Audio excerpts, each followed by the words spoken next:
Are you guys ready for a great time tonight?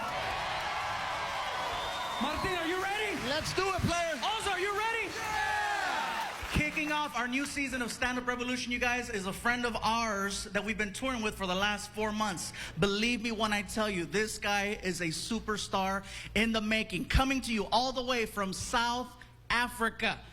Put your hands together. Show your love for our friend, Mr. Trevor Noah!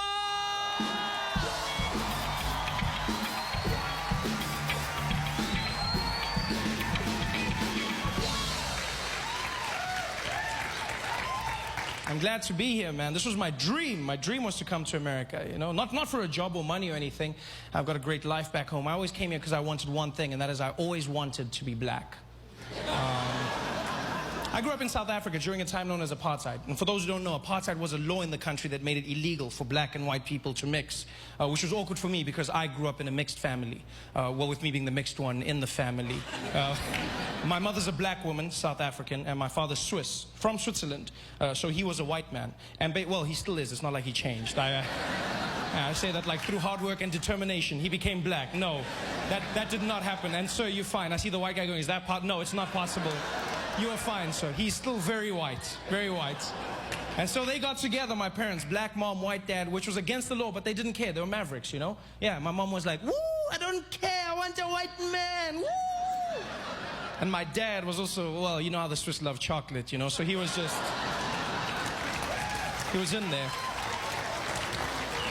And so they got together, and they had me, which was illegal. So I was born a crime. Which is something they never thought through, because as a family, we didn't live together normally. Like in the streets, my father had to walk on the other side of the road, and he could just wave at me from far, like a creepy pedophile. So my mom could walk with me, but if the police showed up, she had to let go and act like I wasn't hers every time. Like, woo! Like, it's not mine, it's not mine. Felt like a bag of weed. And one fateful day, you know, because I was never given a race, I was never called black, never called white, I had the privilege of meeting an American, and he said to me, well, you know, Trevor, it's funny you say that, because if you come out to America, they'll label you as black. I said, really? He said, hell yeah. Everybody's black out there. I was like, well, I want to be black. Yeah. I bought myself a plane ticket because I found out it's true. Mixed race people are categorized as black in America. Yeah, the only catch is you have to be successful first. Before that, they call you mixed, achieve success, and you get upgraded to black. All the famous mixed people have done it. Singers like Alicia Keys and Mariah Carey, mixed, but they say black, right? Tiger Woods, mixed, but they say black golfer. The most famous mixed person on the planet, Barack Obama, mixed, half and half, but you say your first black president. When he was running, he was the mixed candidate. Now it seems obvious. People are like, yeah, he won. Back then, nobody believed he would win. I remember comedians dissing him. They'd come up and be like, how many of y'all seen that mixed race fool run for president? Y'all seen that crazy-ass mixed fool? How's some mixed fool gonna come in? Even a black man can't win. This mixed fool thing gonna win. He gonna win. Ain't no mixed fool. I ain't seen no mixed fool coming out here winning in the United States. That mixed fool, that mixed fool. And then he won, and all of a sudden they were like, my. So I see. And I wanted black. So I bought myself a plane ticket. Yeah, 18 hours of flying, that's what I had to sit through. 18 hours of non-stop flying. I didn't sleep a wink. I sat on that plane and I watched every single black American movie and TV show I could find just so I could practice being black. I was not gonna mess up that black opportunity. I just sat there like a madman in my chair, just like watching movies, practicing. Yeah, you know what I mean, you know what I mean? Yeah. Oh, you laugh, but I landed in Miami and I was fluent in my black American. For shizzle my nizzle, I was just, yeah. I was so black, I was even laughing black. I was like, ha, ha, ha. Yeah, my man. I was super black. Till some guy came up to me and was like, oh yeah, papi. Ya llegamos, eh? 18 hours of flying and I still wasn't black. I was Puerto Rican. You guys have been great. Thanks for having me. Ladies and gentlemen, keep it going for Trevor Noah! Oh my God.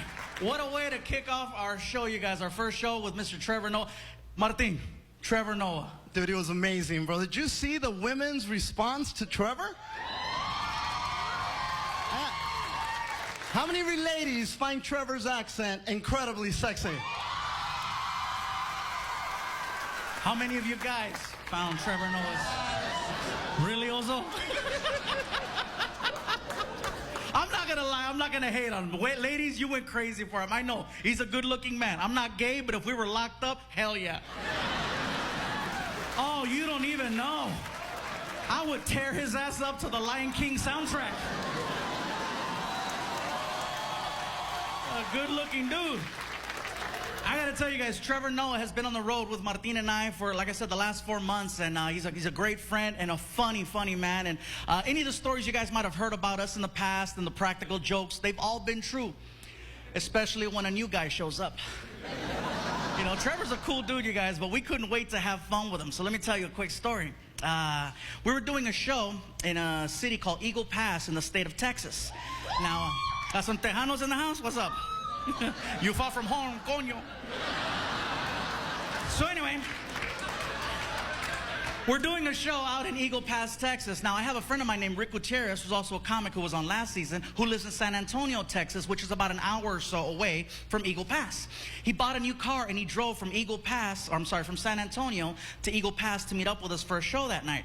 After the show was over, he says, hey man, he goes, you want to leave a little bit early and we'll take my car and you can drive it and the guys can catch up with us tomorrow in the tour bus. So I'm like, cool, let's take off. So I tell Martin and Trevor and the rest of the guys, I'll see you guys tomorrow night. I'm leaving with Rick. So we get in Rick's car and I get to drive. We head to San Antonio. About 30 minutes into the drive, we start seeing flashing lights on the side of the freeway. And then a big sign that comes up and it says, immigration checkpoint ahead. Okay? Don't worry, this story ends differently. So anyways, I still get nervous. You know, I'm driving and I pull up to the line. And I'm sitting there and I'm just waiting for the officer to say something that's gonna annoy the hell out of me. So I'm just waiting, and here comes the officer, and when he saw me, he said, "Oh, Fluffy!" And when I heard that, in my mind, I was like, I'm not going to jail. He's like, dude, what are you doing here? I said, well, we have a show tomorrow night in San Antonio, and we're just passing through. Where's your tour bus? I said, well, my tour bus is back in Eagle Pass with the other guys. He goes, can we take a picture? I go, what about, cars coming? He goes, there hasn't been a car here in hours. So we get out of the car, we take some pictures with the immigration officer and the dog, We get back inside and he says, thank you so much for taking the picture with me. I really appreciate it, man. We're just bored right now. I go, really? You guys are bored? Yeah, we're bored. I said, well, my tour bus is going to be passing through here in about 2 hours.